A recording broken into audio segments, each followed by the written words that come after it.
चुंग घोंसला बाहर आया, देखे डाले देखे पात, और सुनी जो पत्ते हिलमिल करते हैं आपस में बात। माँ का मुझको ऊँघ न आया, नहीं चिरूँ तू भरमाया। डाली से डाली पर पहुँचा, देखी कलियाँ देखे फूल, ऊपर उठकर फुंगी जाने, नीचे झुककर जाना मूल। माँ का मुझको ऊँघ न आया, नहीं चिरूँ तू भरमाया। कच्चे पक्के फल पहचाने, खाए और गिराए काट, आने गाने के सब साथी देख रहे हैं मेरी बात। माँ का मुझको ऊँघ न आया, नहीं चिरूँ तू भरमाया। इस स्तर से इस स्तर पर आता जाता हूँ धरती की ओर, जाना कोई कहीं पड़ा हो, चिल्लाता हूँ ठोक ठोक। माँ क्या मुझको ऊँघ न आया, नहीं चिरूँ तू भरमाया। मैं नीले अज्ञात गगन की सुनता हूँ अन्हार पुकार, कोई अंदर से कहता है हो जा उड़ता जा पर मार। माँ क्या मुझको ऊँघ न आया, आज सफल है तेरे बहने, आज सफल है तेरी काया।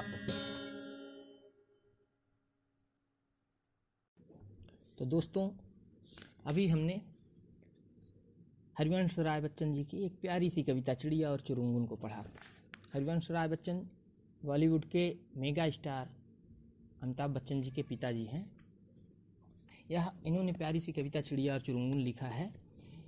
चिड़िया और उसका बच्चा चुरुंगुन।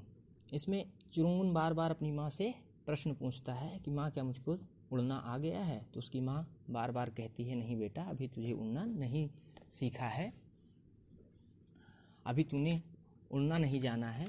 लेकिन अंतिम लाइन में जब वह कहता है कि मैं नीले अज्ञात गगन की सुनता हूँ अनिवार्य पुकार, इस अज्ञात आकाश की मैं बार बार पुकार सुन रहा हूँ कि आओ उड़ते जाओ, अपने पंख को फैलाकर उड़ते ही चले आओ, यह मैं सुन रहा हूँ। तब उसकी माँ कहती है कि हाँ बेटा, आज तेरे पंख और आज तेरा शरीर दोनों ही सुफल यानी सफल हो गए हैं। तो ये बहुत प्यारी कविता है। इसके माध्यम से वह एक संदेश देना चाहते हैं सभी बच्चों को, हरिवंश राय जी, कि हमें अपने अंदर की आवाज़ सुन कर के, अपनी अंतरात्मा की आवाज़ सुन कर के वह कार्य करना चाहिए जिसमें हमारी रुचि हो, जो हमें पसंद हो। तो आइए हम इसके थोड़े से अर्थ पे आते हैं। चोंड़ घोंसला बाहर आया, देखी डालें देखे पात, और सुनी जो पत्ते हिलमिल करते हैं आपस में बात। माँ क्या मुझको उड़ना आया, नहीं चुरुंगुन तू भरमाया। सबसे पहले चुरुंगुन यानी चिड़िया का बच्चा अपने घोंसले से बाहर आता है। पहली बार उसने डालों को देखा, पत्तियों को देखा, और पत्तियों के आपस में हिलमिल यानी आपस में जो हवाएं चल रही हैं और हवाओं के माध्यम से जो इधर उधर हिल रहे हैं, तो उससे वो समझ रहा है कि वो आपस में बात कर रहे हैं। तो पत्तों का हिलना को वो कह रहा है कि वो आपस में बातचीत कर रहे हैं। और सुनी जो पत्ते हिलमिल, और उसने क्या सुना, पत्तों का हिलमिल यानी आपस में मिलना और आपस में बातचीत करना।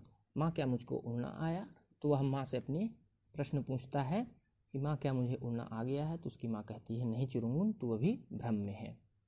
भरमाया यानी भ्रम में है। डाली से डाली पर पहुंचा, देखी कलियां देखे फूल, ऊपर उठकर फुनगी जानी, नीचे झुककर जाना मूल। माँ क्या मुझको उड़ना आया, नहीं चुरुंगुन तू भरमाया। डाली से डाली पर पहुंचा, एक डाली से दूसरी डाली पर यानी एक शाखा से दूसरी शाखा पर पहुंचता है। डाली यानी ब्रांचेस। और क्या देखता है, उन डालियों पर लगी हुई कलियों को और फूलों को देखता है। ऊपर उठकर फुनगी जानी, फुनगी यानी पेड़ का सबसे ऊपरी भाग, सबसे ऊपरी डाली। तो ऊपर उठ करके जाता है और सबसे ऊपर की डाली को देखता है। नीचे झुककर जाना मूल, मूल यानी जड़ को, पेड़ के जड़ को, तने को देखता है।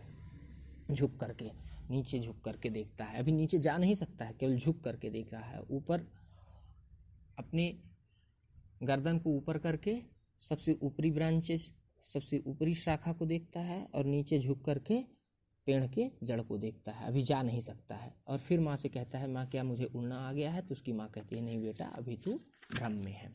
कच्चे पक्के फल पहचाने, खाए और गिराए काट, खाने गाने के सब साथी देख रहे हैं मेरी बाट। माँ क्या मुझको उड़ना आया, नहीं चुरुंगुन तू भरमाया।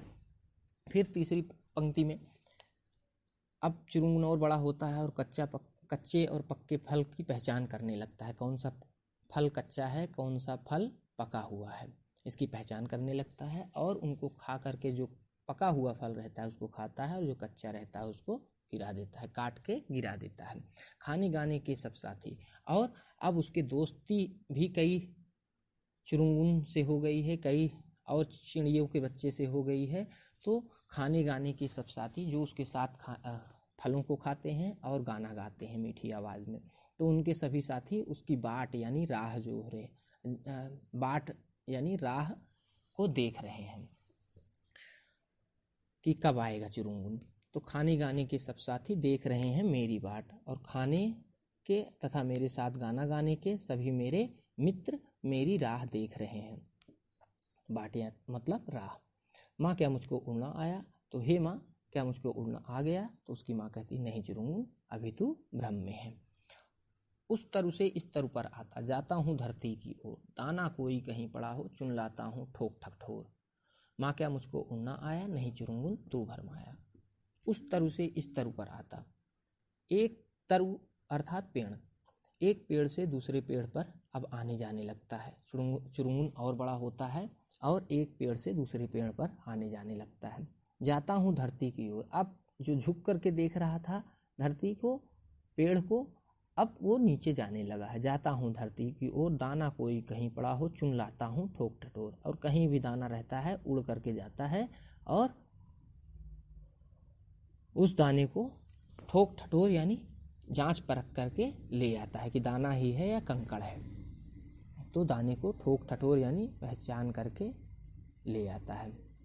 और फिर माँ से पूछता है कि माँ क्या मुझको उड़ना आ गया है? तो उसकी माँ कहती नहीं बेटा, अभी तू भ्रम में है। मैं नीले अज्ञात गगन की सुनता हूँ अनिवार्य पुकार, कोई अंदर से कहता है उड़ जा उड़ता जा परमार। माँ क्या मुझको उड़ना आया? आज सुफल है तेरे डैने, आज सुफल है तेरी काया।